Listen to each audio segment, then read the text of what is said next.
नमस्कार मित्रों, आज मैं लाया हूँ दलाई लामा के बचपन से लेकर आज तक की पूरी जीवनी को, उनके विचारों और वचनों को।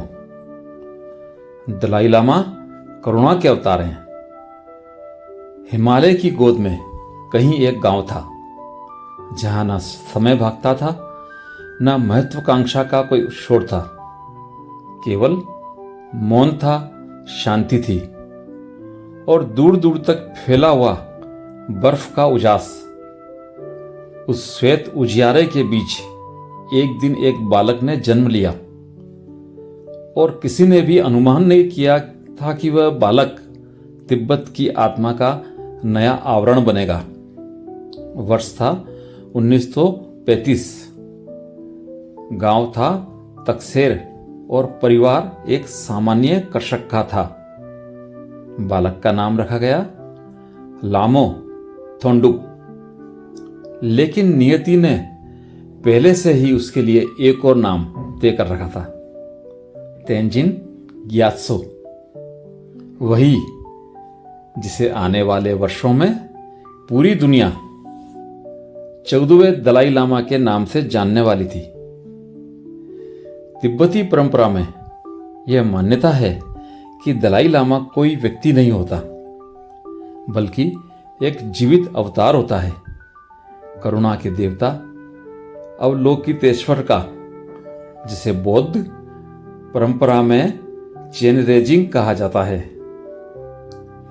जब 13वें दलाई लामा थुप्तेन ग्यात्सो ने 1993 में शरीर छोड़ा तो पूरे तिब्बत में एक खोज आरंभ हुई।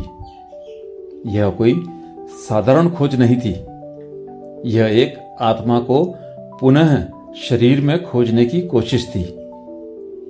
एक सपना आया, एक झील में भविष्य दिखा और फिर कुछ भिक्षुओं ने तकसेर गांव की ओर यात्रा की। वहां उन्होंने एक बालक को देखा जो स्वाभाविक आकर्षण से उनकी ओर खिंचता चला गया।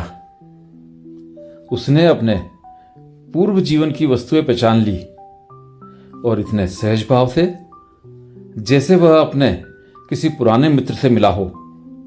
वह क्षण था जब यह निश्चित हो गया, यही अगला दलाई लामा है। 3 वर्ष की आयु में वह लासा ले जाया गया और उसी के साथ समाप्त हो गया एक साधारण बालपन। अब से वह केवल एक बालक नहीं था, वह बन चुका था एक जीवित बोधिसत्व। पोताला महल, जो तिब्बत का हृदय था, अब उसका नया घर था। वहां उसकी शिक्षा प्रारंभ हुई। दर्शन, ध्यान, तर्क, बौद्ध ग्रंथ, तांत्रिक विधियां, सब कुछ उसे सिखाया गया। लेकिन जो उसे सबसे पहले और सबसे गहराई से प्राप्त हुआ वह था मौन का अभ्यास। मौन उसके व्यक्तित्व में घुलता गया। उसकी आंखों में अब वो गहराई थी जिसमें एक पुरानी आत्मा का अनुभव झलकता था। जब वह केवल 15 वर्ष का हुआ तभी चीन ने तिब्बत पर अधिकार जताया। अब उसे केवल आध्यात्मिक नहीं, राजनीतिक उत्तरदायित्व भी लेना पड़ा। एक किशोर शरीर में बसी एक प्राचीन आत्मा अब अपने पूरे देश के लिए उत्तरदायी थी। वह शांत था, लेकिन उसके भीतर तूफान था। उसने चीन से बार बार संवाद की कोशिश की, लेकिन बात नहीं बनी। 1959 में जब लासा में विद्रोह हुआ और चीनी सैनिकों ने शहर को घेर लिया तो लाखों तिब्बतियों की आंखों के सामने उनके दलाई लामा को पलायन करना पड़ा। वह रात्रि आज भी तिब्बतियों की स्मृति में धधकती है, जब दलाई लामा भिक्षु वेश में गुप्त मार्ग से अंधेरे में भारत की ओर रवाना हुए। सैकड़ों किलोमीटर की कठिन यात्रा जान का डर, अज्ञात भविष्य, फिर भी उनके चेहरे पर डर नहीं था, केवल मौन था। भारत ने उन्हें शरण दी। हिमाचल प्रदेश के धर्मशाला में एक नया जीवन प्रारंभ हुआ। यह निर्वासन था, लेकिन आत्मा का नहीं, केवल देह का। तिब्बत की आत्मा तो उनके साथ थी, उनके वस्त्रों में, उनके मौन में, उनकी मुस्कान में। उन्होंने वहां निर्वासित तिब्बती सरकार की स्थापना की और फिर जो आरंभ हुआ वह एक अद्भुत वैश्विक यात्रा थी। वे केवल तिब्बत के प्रतिनिधि नहीं रहे, वे करुणा के प्रतिनिधि बन गए। उनकी यात्रा अमेरिका से लेकर जापान तक, यूरोप से लेकर दक्षिण अफ्रीका तक फैली है। वे जहां भी गए वहां कोई राजनीतिक भाषण नहीं दिया, कोई कटुता नहीं बोली, केवल करुणा की बात की। वे कहते हैं, मेरा धर्म बहुत सरल है, मेरा धर्म है दयालुता। वे बुद्ध को भगवान की तरह नहीं पूजते, वे उन्हें शिक्षक मानते हैं, एक ऐसा शिक्षक जो तुम्हें भीतर की ओर ले चलता है। वे धर्म को संस्थागत बंधनों से मुक्त करना चाहते थे। वे कहते हैं, धर्म वह नहीं जो मंदिर में होता है, धर्म वह है जो तुम्हारे हृदय में होता है। उनकी आंखों में एक दिव्यता है, लेकिन साथ ही एक मानवीय विनम्रता भी। वे कहते हैं, मैं एक साधारण भिक्षु हूं, लेकिन वह साधारणतः ही असाधारण बन जाती है जब वे मंच पर खड़े होते हैं और लाखों लोग केवल उनकी मौन उपस्थिति से प्रभावित हो जाते हैं। उनकी मुस्कान में करुणा है, उनकी आंखों में विश्राम है और उनके शब्दों में ऐसा मौन है जो तुम्हारे भीतर उतर जाता है।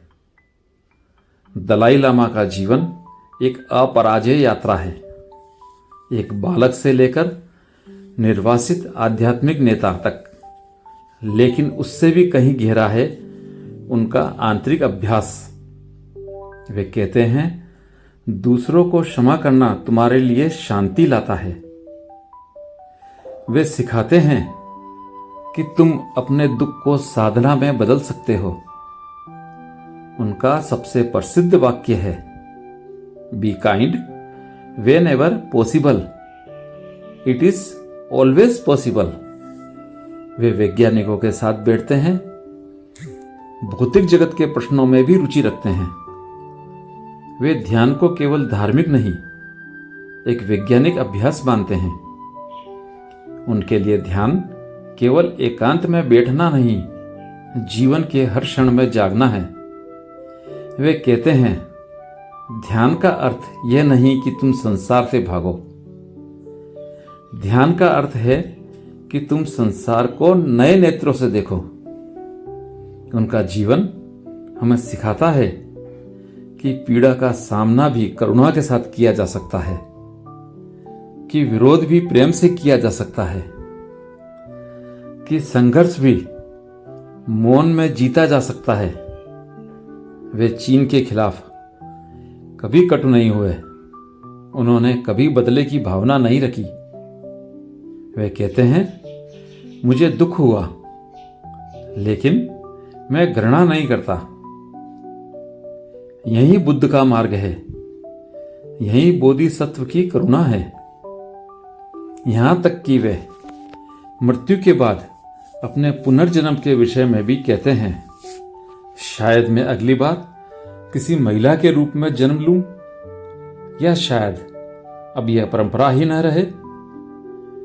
यह सब इस बात पर निर्भर करता है कि करुणा की सेवा कैसे हो सकती है। वे परंपरा से बंधे नहीं हैं, वे परिवर्तन के वाहक हैं। उनके लिए सबसे बड़ा धर्म है मानवीयता। वे कहते हैं हम सबसे पहले इंसान हैं, फिर बौद्ध, फिर तिब्बती। और इस एक वाक्य में उनका समूचा जीवन दर्शन समा जाता है। एक व्यक्ति जिसने अपनी मातृभूमि को खो दिया, वह जब किसी मंच पर खड़ा होता है और कहता है कि मुझे दुख तो होता है, लेकिन मेरे पास घृणा के लिए कोई स्थान नहीं है, तो यह केवल शब्द नहीं होते, यह हजारों वर्षों की ध्यान परंपरा का संचित सत्य होता है। दलाई लामा का जीवन ठीक इसी मौन और आंतरिक स्पष्टता से निर्मित हुआ है।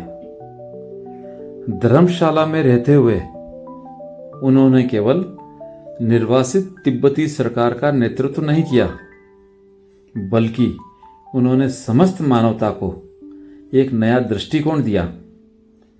दुख से भागो मत, उसे देखो, समझो और प्रेम से रूपांतरित करो। वे कहते हैं जब हम मुस्कुराते हैं तो हम केवल दूसरों को सुकून नहीं देते, हम अपने भीतर के युद्ध को भी थोड़ा शांत कर देते हैं। उनके शब्दों में एक तरलता है, जैसे हिमालय से बहती हुई कोई छोटी धारा, शांत, निरंतर और निर्मल। उनकी आंखें जब किसी भीड़ में झांकती हैं तो वे उस भीड़ को नहीं देखती, वे एक एक व्यक्ति को देखती है, एक एक दुख, एक एक पीड़ा को पढ़ती है। उनके सबसे बड़ी शिक्षा यही है कि धर्म किसी संस्था का नाम नहीं है। धर्म तो केवल यह प्रश्न है कि क्या तुम दयालु हो। वे ईश्वर की बात कम करते हैं, आत्मा की बात कम करते हैं, क्योंकि उनके अनुसार इनसे अधिक आवश्यक है मनुष्य की करुणा। वे कहते हैं कि अगर तुम्हारा ध्यान, तुम्हारी प्रार्थना, तुम्हारा साधु वेश तुम्हें और कठोर बना दे, तो वह धर्म नहीं, केवल अहंकार है। दलाई लामा की उपस्थिति एक दर्पण की तरह है, जिसमें जब भी कोई व्यक्ति स्वयं को देखता है, वह स्वयं को थोड़ा हल्का, थोड़ा मुक्त पाता है। उनका जीवन एक साक्षी का जीवन है, जिसने देश खोया, लोग खोए, फिर भी शांति नहीं खोई। उन्होंने कई बार कहा, यदि मुझे मेरे देश लौटने के लिए हिंसा का सहारा लेना पड़े तो मैं लौटूंगा ही नहीं। यह एक ऐसे व्यक्ति की घोषणा है जो केवल भूमि का प्रेमी नहीं है, बल्कि मनुष्यता का सेवक है। तिब्बत आज भी चीन के अधीन है। वहां की संस्कृति, भाषा और आध्यात्मिक परंपराएं दबी जा रही हैं। फिर भी दलाई लामा चीनी जनता के लिए कोई घृणा नहीं रखते। वे कहते हैं, मुझे चीनी शासन से समस्या है, चीनी लोगों से नहीं। वे भी पीड़ित हैं जैसे हम। उनका यह दृष्टिकोण, जिसमें विरोध भी करुणा से होता है, कहीं ना कहीं पूरे विश्व के लिए एक नया प्रस्ताव है। एक ऐसी दुनिया में जहां हर विरोध हिंसा में बदल जाता है। दलाई लामा का मौन एक साधना है, एक मार्ग है। अब बात आती है उस रहस्य की जो बहुतों को जिज्ञासु करता है। अगला दलाई लामा कैसे चुना जाता है? यह कोई चुनाव नहीं होता, कोई वोट नहीं डाले जाते। यह एक चेतना की यात्रा होती है। जब दलाई लामा शरीर त्यागते हैं तो यह माना जाता है कि वे पुनर्जन्म लेंगे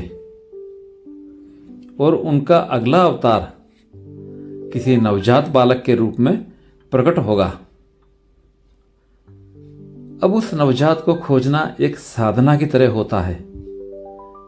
वरिष्ठ भिक्षु अध्यात्म में सिद्ध लामाओं की एक टीम भविष्यवाणियों, स्वप्नों, संकेतों और ध्यान के माध्यम से यह जानने की कोशिश करती हैं कि वह चेतना अब किस शरीर में आई है। कभी किसी झील में प्रतिबिंब से मार्गदर्शन लिया जाता है, कभी कोई विशेष दिशा में जाती हवा को संकेत माना जाता है। और जब संभावित बालक खोज लिया जाता है तब उसकी परीक्षा होती है। उसे दलाई लामा की पुरानी वस्तुएं दिखाई जाती हैं और यदि वह सहजता से उन्हें पहचान लेता है और यदि उसकी उपस्थिति में वही मौन, वही दिव्यता दिखाई दे तो समझा जाता है कि वही पुनर्जन्म है। लेकिन अब 14वें दलाई लामा तेंजिन ग्यात्सो ने स्वयं यह कहा है कि शायद ये परंपरा अब ना भी चले। वे कहते हैं, अगर मेरा पुनर्जन्म मानवता की कोई सेवा नहीं करता तो शायद मैं वापस नहीं आऊं। यह वाक्य केवल एक भविष्य की घोषणा नहीं है, यह एक चेतावनी भी है कि जब किसी परंपरा का जीवंत उद्देश्य समाप्त हो जाए तो उस परंपरा को छोड़ देना चाहिए। उनके अनुसार पुनर्जन्म एक चुनाव है, एक कर्तव्य है। उन्होंने यह भी कहा है कि अगला दलाई लामा एक स्त्री भी हो सकती है, और क्यों नहीं। अगर करुणा ही सबसे बड़ा गुण है तो शरीर का कोई लिंग उसमें आड़े नहीं आता। वह आगे कहते हैं, यदि भविष्य में कोई दलाई लामा केवल सिंहासन की गरिमा के लिए जीवित रहता है, केवल एक औपचारिक चेहरा बनकर, तो वह मेरे जीवन का अपमान होगा। इस प्रकार उन्होंने न केवल अपना पुनर्जन्म प्रश्नवाचक बना दिया, बल्कि समस्त विश्व को यह सिखाया कि सत्ता से अधिक महत्वपूर्ण है मौन की सच्चाई, हृदय की गहराई और करुणा की ऊष्मा।